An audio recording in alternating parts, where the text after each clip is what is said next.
तो भाई आप अगर एक ईपीएफ खाता होल्डर हो, ईपीएफ मेंबर हो, तो आपको ये चीज जानना जरूरी है कि ईपीएफ में दो पोर्शन होती है। एक होता है ईपीएफ और एक होता है ईपीएस, जो पेंशन स्कीम के लिए होता है। तो 2014 1 सितंबर से रूल्स ये है कि जिसका सैलरी बेसिक प्लस डीए 15,000 से ऊपर है, उसको पेंशन खाते में पैसा नहीं डालना है, वो सिर्फ ईपीएफ में ही पूरा कंट्रीब्यूशन करेगा। तो कई बार क्या होता है, ईपीएफ का जगह में हम डेट डालते हैं, एम्प्लॉय जब ज्वाइन होता है तो सेम डेट ईपीएस का जो कॉलम है वहां पे भर जाता है, ऑटोमेटिकली सिंक हो जाता है। उसके बाद जब वो एम्प्लॉय कोई कंपनी में काम करके 2-4 साल काम करके काम छोड़ के कोई तीसरा कंपनी में जाता है, तब फॉर्म 13 लगा के ट्रांसफर करना होता है। तो जब ट्रांसफर के लिए जाओगे ना, वहां पे रिजेक्शन आ जाती है, क्योंकि आप ईपीएस मेंबर नहीं है, पर वहां पे डेट है। डेट होने के वजह से आपको सिस्टम ये इंडिकेट करवाएगा कि हाँ ये ईपीएस मेंबर है, और ईपीएफ ऑफिसर जो पीएफ ऑफिसर है वो रिजेक्ट करेगा। तो आपको यहाँ पे करना क्या है, आपको जो ईपीएस डेट है वो रिमूव करना है। तो प्रोसीजर क्या है ईपीएस डेट रिमूव के लिए, वही मैं आपको इस वीडियो में बताऊंगा, और क्या क्या डॉक्यूमेंट चाहिए होगा। तो चलिए वीडियो को पूरा देख लो।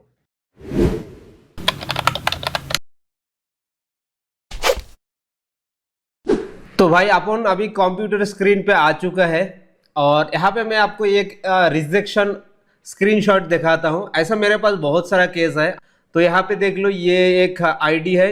इस सारे आईडी मैंने यहाँ पे ब्लर कर दिया, सेंसर कर दिया, क्योंकि किसी का पर्सनल इंफॉर्मेशन यूट्यूब वीडियो में दिखाएंगे तो यूट्यूब का कम्युनिटी गाइडलाइंस के खिलाफ है, तो वीडियो में स्ट्राइक आ जाएगा, वीडियो हटाना पड़ेगा।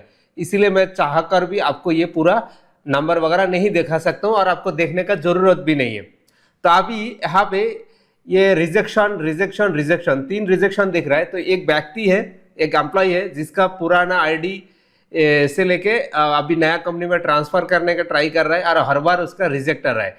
पहले तो एक बार रिजेक्ट किया, नंबर 1 में ऊपर सबसे पहले देखिए, wages 15,000, EPS not remitted by employer, by year मतलब एम्प्लॉयर होता है, काइंडली कॉन्टैक्ट। ऊपर वाला लाइन है, पहले ये रीजन दिया, बट एक्चुअली ये कारण है नहीं, एक्चुअली इसका रिजेक्शन कारण ये है। तो दूसरी बार जब इसने ये एम्प्लॉय ने फिर से अप्लाई किया ट्रांसफर के लिए, फॉर्म 13 कंपनी ए से कंपनी में बी में जाने के लिए, तो यहाँ पे please remove current EPS service, क्योंकि ये जो पीएफ ऑफिसर था इस ऑफिस का, ये वाले ऑफिस का, इसने सही तरीके से चेक किए। उनके पास एक सिस्टम डेटा होता है जिसको एमआईएस कहते हैं या फिर लेजर कहते हैं। तो उसमें पूरा डिटेल रहता है, आपने अब तक कितना कंपनी में काम किया, उसका सारा डेटा मिलता है। तो उसने वहां पे चेक किया कि हाँ ये व्यक्ति जो है, इसका फर्स्ट कंपनी जो पहला कंपनी होता है उसमें ईपीएस नहीं थे, मतलब पेंशन में कोई पैसा नहीं थे, तो ये ईपीएस मेंबर नहीं है। पर यहाँ पे क्या है कि ये ईपीएस का डेट जो है डाला हुआ है। तो क्या होता है ना, जब हम लोग एम्प्लॉय को ज्वाइन करते हैं तो यहाँ पे एक ऐसा ये रहता है, यहाँ पे एक ऐसा बॉक्स रहता है। तो यहाँ पे सपोज हम लोग ईपीएस का डेट डालेंगे, यहाँ पे ईपीएफ का इस तरीके से। तो यहाँ पे हमने ईपीएफ का डेट डाल दी, क्योंकि इसका ईपीएफ है, बट इसका ईपीएस नहीं है। ये जो मेंशन किया ना ईपीएस मतलब पेंशन, इसका पेंशन नहीं, क्योंकि इसका सैलरी स्टार्टिंग से बेसिक सैलरी और वेजेस 15,000 से प्लस है, ज्यादा है, तो इसको ईपीएस मेंबर नहीं बना सकते। तो अभी यहाँ पे क्या है, ये ईपीएफ का बॉक्स है, यहाँ पे देख लो। तो यहाँ पे हमने डेट भर दिया। अब ये जो जगह है, मान लो ये एस है, एस मैं यहाँ पे लिखा नहीं पा रहा हूँ। तो यहाँ पे ये जो डेट डालेंगे ऑटोमेटिकली यहाँ पे भी आ जाता है। तो इसके कारण क्या होता है, ये पैसा तो यहाँ पे नहीं है, पर जेहेतु यहाँ पे डेट डाला हुआ है, तो सिस्टम ये इंडिकेट करता है कि ये व्यक्ति ईपीएस मेंबर है। तो इसीलिए इसको हटाना जरूर है। आप इस 3 नंबर में आप देखेंगे, यहाँ पर भी सेम इसी तरीके से रिकमेंड के please remove EPS service and then reapply. तो जब तक ये ईपीएस डेट रिमूव नहीं करेगा, तब तक ये फॉर्म 13 जो है ट्रांसफर आउट क्लियर नहीं होगा। तो कैसे करना है वही मैं आपको वीडियो में बताऊंगा। चलो वीडियो को पूरा देखो, ये इंफॉर्मेटिव वीडियो है। तो आप चलते हैं यहाँ पे डॉक्यूमेंटेशन में। तो देखिए ये कंपनी का रियल डॉक्यूमेंट है, और ये डॉक्यूमेंट आप देख लो। हमने बैंगलोर में जो ऑफिस है वहाँ पे सबमिट किया है, मालेश्वरम जुरिडिक्शन का, और ये अप्रूव भी हो गया है। ये रियल सील है। यहाँ पे जो कंपनी का नाम पकड़ा है मैंने सेंसर कर दिया, क्योंकि किसी कंपनी का या फिर किसी व्यक्ति का पर्सनल डिटेल अपन यहाँ पे दिखा नहीं सकते, ठीक है। बाकी जो कॉमन चीजें होता है ये सब दिखा सकते, कोई दिक्कत नहीं है। तो यहाँ पे देख लो, ये हमने सबमिट किया है और ये अप्रूव भी हो गया। तो सबसे पहला तो आपको एक लेटरेट बनाना पड़ेगा। लेटरेट में ज्वाइंट डिक्लेरेशन देना पड़ेगा जिसपे request for removal of EPS joining and leaving date for non eligible employee. तो यहाँ पे इस तरीके से लिखा है, सब्जेक्ट में हमने ऐसे लिखा है। यहाँ पे जो आपको दिख रहा है ये एम्प्लॉई का नाम है, मैं यहाँ पे इसको सेंसर्स कर दिया है, हटा दिया। इस तरीके से क्या मैटर है हमने टाइप किया, आप इसको पढ़ सकते हो, मैं पूरा आपको दे दूंगा, इसको पढ़ सकते हो। ये रियल डॉक्यूमेंट है, यहाँ पे जो इन्फॉर्मेशन है ये रियल है। इस तरीके से यहाँ पे लिखा है this is to request remove of the EPS joining and leaving date miss और मिसेस, इसका यूएन नंबर यहाँ पे और इसका पीएवाईडी यहाँ पे। The employee is not eligible for EPS but EPS joining date and leaving date were incorrectly updated in the system, मतलब system में ऑटोमेटिकली इनकरेक्टली जो भी है वो अपडेट हो गया।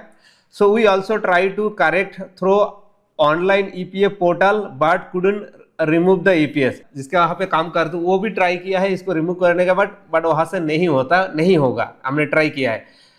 तो यहाँ पे बता रहा है detail and heart transfer was rejected, so non EPS member deleted EPS service date. तो ये सब चीज़ें हमने यहाँ पे डिस्क्राइब किया है क्या क्या दिक्कत है, तो ये आप देख सकते हो और वीडियो पॉज करके, और आप उस तरीके से उसके बाद इस लेटर में कंपनी का सील यहाँ पे आप जैसे कि देख पाओगे, यहाँ पे कंपनी का सील और ऑथराइजेशन सेक्रेटरी का साइन लगा हुआ है, मतलब सिग्नेचर किया हुआ है। उसके बाद यहाँ पे काम के लिए क्या क्या डॉक्यूमेंट आपको देना पड़ेगा वो बहुत इंपॉर्टेंट है। तो सबसे पहले यहाँ पे है ज्वाइंट डिक्लेरेशन लेटर, जो हमने ये लेटर टाइप की इसी को ज्वाइंट डिक्लेरेशन लेटर बोल सकते हो, ये पहला वाला है। दूसरा attach form 5 and form 10। Form 5 और फॉर्म 10 आप मैं आप आगे अभी दिखाऊंगा, नेक्स्ट पेज है, वो आपको भरना पड़ेगा, और वो एक्चुअली एम्प्लॉयर भरेगा, जहाँ पर आपने काम किया वही भर के सील साइन डालेगा, आगे आप देखेंगे। एरर स्क्रीनशॉट, आप एरर स्क्रीनशॉट क्या होगा, आप ईपीएफ ऑफिस में जाके ऐसा बोलेंगे ना, वो बोलेगा नहीं आप खुद करो, ये नहीं तो एम्प्लॉयर पोर्टल से करो। तो एम्प्लॉयर पोर्टल से जब करने जाओगे तो वहाँ पे होगा नहीं, तो जब नहीं होगा वो जो स्क्रीन कंप्यूटर का स्क्रीन है वही स्क्रीन आप शॉट ले सकते हो और उसका प्रिंट अटैच कर सकते हो प्रमाण के रूप में। तो करना पड़ेगा, आगे वो पेज आपको दिखाऊंगा, मेरे पास है। उसके बाद आपको यहाँ पे एक चीज और देना पड़ेगा, यहाँ पे 2 डॉक्यूमेंट हमने एक्स्ट्रा लगाए थे बट इसका रिक्वायरमेंट नहीं था, उसने रिमूव कर दिया था। एक तो आपको इसके अलावा लगाना पड़ेगा, ये पहला हो गया ज्वाइनिंग डिक्लेरेशन लेटर, दूसरा हो गया फॉर्म 5 और फॉर्म 10, और दोनों मिलकर एक ही फॉर्म आता है। तीसरा होता है एरर स्क्रीनशॉट। चौथा आपके आधार कार्ड, और पांचवा डॉक्यूमेंट आपके जो है पहला एस्टैब्लिशमेंट, जो पहले कंपनी में काम कर रहा था उसका पासबुक अगर आप डाउनलोड कर सकते हो तो आप उसको भी अटैच कर सकते हो। अगर आपके नॉन एग्जम्प्टेड मतलब अनएग्जम्प्टेड एस्टैब्लिशमेंट है तो पासबुक आप डाउनलोड कर पाओगे, अगर आपके ट्रस्ट है तो उसका नहीं कर पाओगे, फिर भी कोई दिक्कत नहीं, आप सैलरी स्लिप वगैरह दे सकते हो, उससे आप प्रॉपर हो जाएगा कि आप ईपीएस मेंबर शुरू से नहीं है। तो देखिए ये फॉर्म 5 एंड फॉर्म 10 होता है, आप गूगल से डाउनलोड कर पाओगे पीडीएफ। तो इस तरीके से, और या फिर पीएफ ऑफिस में जाओगे वहाँ पर भी एक हार्ड कॉपी आपको मिल जाएगा, दे देगा, उसका भी जेरोक्स या फिर स्कैन लेके आप उसमें हाथ से भर सकते हो या फिर कंप्यूटर से भी भर सकते हो। तो ये फॉर्म 5 होता है। तो यहाँ पे फॉर्म 5 में आपको क्या क्या चीज़ें देखने के लिए मिलेगा, यहाँ पे लिखा है एस्टेब्लिशमेंट का नेम होता है, यहाँ पे सेंसर कर दिया, और उस एस्टेब्लिशमेंट या फिर कंपनी का आईडी, जो एस्टेब्लिशमेंट आईडी होता है वो मतलब कंपनी का पीएफ अकाउंट। उसके बाद यहाँ पे आपको ये फॉर्म देखो ध्यान से, ये सब चीज़ें भरना पड़ेगा, ठीक है। तो यहाँ पे क्या भरा है हमने, सबसे पहले यहाँ पे नाम है, अकाउंट नंबर है, यूएन नंबर, आईडी दोनों यहाँ पे टाइप कीजिएगा। उसके बाद यहाँ पे नेम आपको भरना पड़ेगा कैपिटल लेटर में, उसके बाद फादर नेम, यहाँ पर हस्बैंड नेम, उसके बाद आपके डेट ऑफ बर्थ, उसके बाद मेल फीमेल जो भी हो, उसके बाद डेट ऑफ ज्वाइनिंग, यहाँ पे देखो date of joining the fund, तो यहाँ पे कब ज्वाइन किया था आपके एम्प्लॉय, जिस दिन ज्वाइनिंग डेट डाला है वही डेट डाल के डाल दो, और कितना साल सर्विस हुआ है, 7 साल इनका हुआ है, ये लिख दिया इसने। और यहाँ पे मोस्ट इंपॉर्टेंट रिमार्क में, ये जो लास्ट वाला जगह है रिमार्क, यहाँ पे आपने टाइप किया removal of EPS joining and leaving date. इस तरीके से रिमार्क में 100% आपको लिखना पड़ेगा इसको स्पेसिफिकली।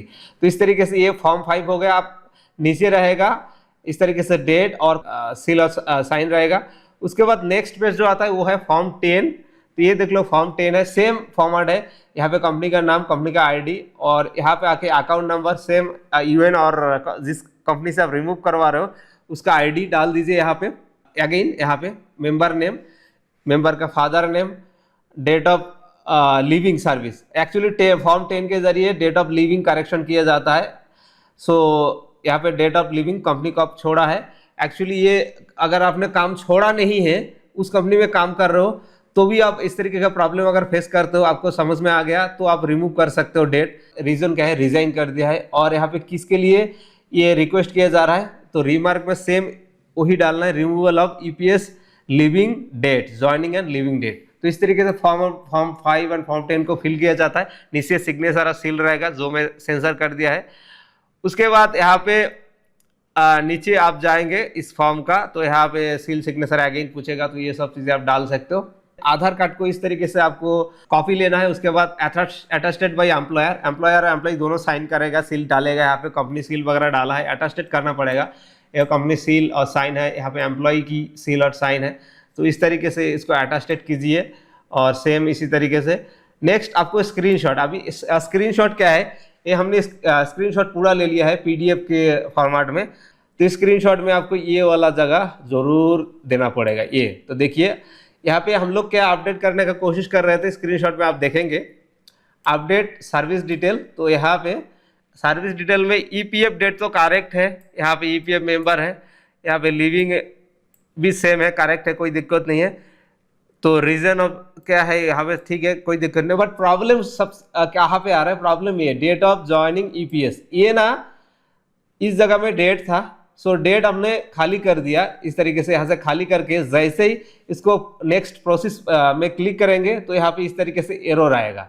तो यही स्क्रीन आपको देना है। इससे प्रूव होगा कि हाँ, एम्प्लॉय की पोर्टल से, एम्प्लॉयर की पोर्टल से इसको किया नहीं जा सकता। इसीलिए हम डिपार्टमेंट को रिक्वेस्ट कर रहे हैं, प्लीज़ आपके एंड से इसको रिमूव कर दो।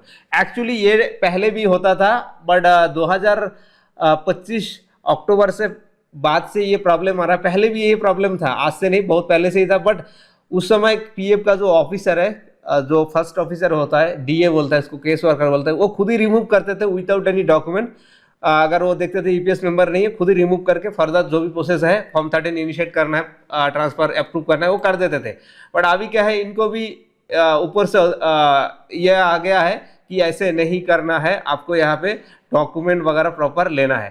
तो इस तरीके से देखिए, यहाँ पर भी हमने डेट ऑफ ईपीएस जैसे यहाँ पे खाली करके इस तरीके से डैश डैश करके यहाँ पे प्रोसीड में क्लिक करेंगे, तो ये प्रोसीड होता ही नहीं है, यहीं पे स्टक हो जाता है। तो ये जो है प्रमाण आपको करना पड़ेगा। इसके जरिए प्रमाण होगा कि हाँ, आप ईपीएस का जो डेट ऑनलाइन चेंज नहीं कर सकते, इसीलिए आप डिपार्टमेंट को रिक्वेस्ट कर रहे हो। तो भाई इस तरीके से आप ईपीएस डेट रिमूव कर सकते हो। सो उम्मीद करता हूँ वीडियो आपको समझ में आ चुका है। थोड़ा सा लंबा है, पर आपको देखना है डिटेल। सो यही है प्रॉपर प्रोसीजर। और करने का तो भाई ऐसे भी कर सकते हैं, बिना किसी डॉक्यूमेंट का भी। पहले बिना किसी डॉक्यूमेंट का ही होते थे, पर अगर आपको एक स्टैंडर्ड प्रोसीजर फॉलो करना है, तो इस तरीके से आप फॉलो कर सकते हो।